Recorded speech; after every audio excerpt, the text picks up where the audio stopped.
دا عبدالله بن عمر رضی اللہ عنہ توفی رجل بالمدینة ممن ولد بها دا ډېر ناشنا روایت په مدینه کې یو سړی مړ شو چې هغه د مدینه کې پیدا شوی یعنی د مدینې و فصلى عليه النبي صلی الله علیه وسلم جنازه په هغه باندې پیغمبر صلی الله علیه وسلم وکړه بدوی یا لیته مات بغیر مولده ارمان چې دی په داسې ځای کې مړ وی چې کوم ځای کې پیدا شوی نه دی پیغمبر صلی الله علیه وسلم دا خبر وکړه مولد هغه ځای ته وایي چې کوم ځای کې سړی پیدا شوی یعنی ارمان چې دی د مدینې نه بهر بل ځای کې مړ وی مدینه کې نه مړ صحابه وی ولي ما ذاک یا رسول الله الله پیغمبر ولي په دې کې څه حکمت نو پیغمبر صلی الله علیه وسلم ته ان الرجل اذا مات بغیر مولده کله چې یو سړی په داسې ځای کې مړ شي چې هلته دی پیدا شوی نه وي قیس له من مولده الى منقطع اثره فی الجنه نو بیا څه چل وشي یو سړی دی په داسې ځای کې مړ شو چې هلته پیدا شوی نه دی نو د کوم ځای نه کوم ځای کې چې دی پیدا شوی دی د هغه ځای نه او کوم ځای کې چې دی مړ شوی دی او اخرنی قدم یې پکې اخیستی دی د هغه ځای پورې دا ځمکه ټوله ناپ کړی شي نو د دې په اندازه ځمکه ول الله په جنت کې زیاتي ورکوي او یا د دې په اندازه وله لکه څومره چې دا فاصله ده که نه د دې په اندازه وله الله ثواب ورکوي په جنت کې اجر وله ډېر ورکوي دا حدیث امام نسائی امام ابن ماجه راوړی او صحیح روایت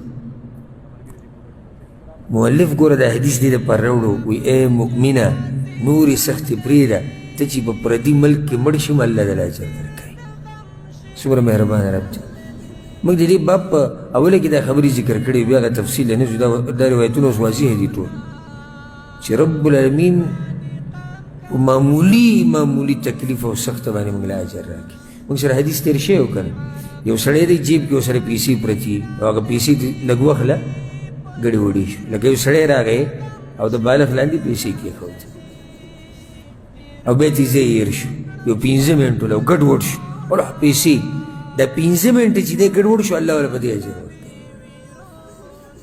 دې طبیعت یې خراب شو دې کې د هغه وروڼو دپاره چې کوم وروڼه په مسافرۍ کې یو مړه شي دې کې د هغوی دپاره هم زیری دی چې الله به دوی له دې اجر وکړي یو سړی د بچو دپاره رزق ګټي او د مور پلار دپاره د خویندو وروڼو دپاره رزق ګټي او په هغې کې بهر ته وتی دا لویه سخته لوی تکلیف ته دې کې څه شک نشته د بچو نه لرې ژوند تېرول د مور پلار نه لرې د خویندو وروڼو نه لرې ژوند تېرول دا ډېر ګران کار دی اوس تاسو څه خیال دی چې ته به دا ګران کار کوې او الله به د اجر نه درکوي په دې دله الله اجر درکوي نو چې دی بیا مړ شي هلته نو بیا خو غریب باندې سخته ښه ډېره شوه ځکه چې د مور پلار دیدنې اخرنۍ دیدنې ونه کړو د ښځې یې ونه کړو د بچو یې ونه کړو د وروڼو خویندو یې ونه کړو د ده دیدن هغوی ونه کړو نو د دې د لاسه وله الله بیا اجر ښه ډېر ورکوي رب العالمین سره پراخه خزانې دي په هغه باندې ښه ګمان ساتئ ته چې په الله باندې څنګه ګمان کوې داسې درسره کوي دا حدیث دی الله وایي ما په ما باندې چې وایي چې څنګه ګمان م غواړي زړه کوئ یې څنګه ګمان چې کوئ دقې شان به درسره کوو یو سړی دا وایي چې الله بس زه تباه کړم الله تباه کړم بس زما ژوند ختم شو الله وله په رښتیا ژوند ختم کړي تباهي کړي او چې دا غریبي نه ختمېږي عمر له به زه خوار یم وګرځم به الله یې عمر له خوار ساتي او چې یو سړی ښکلی ګمان ساتي په الله باندې چې الله به دا مسلې حل کړي او الله به راحت راولي الله به خوشحالي راولي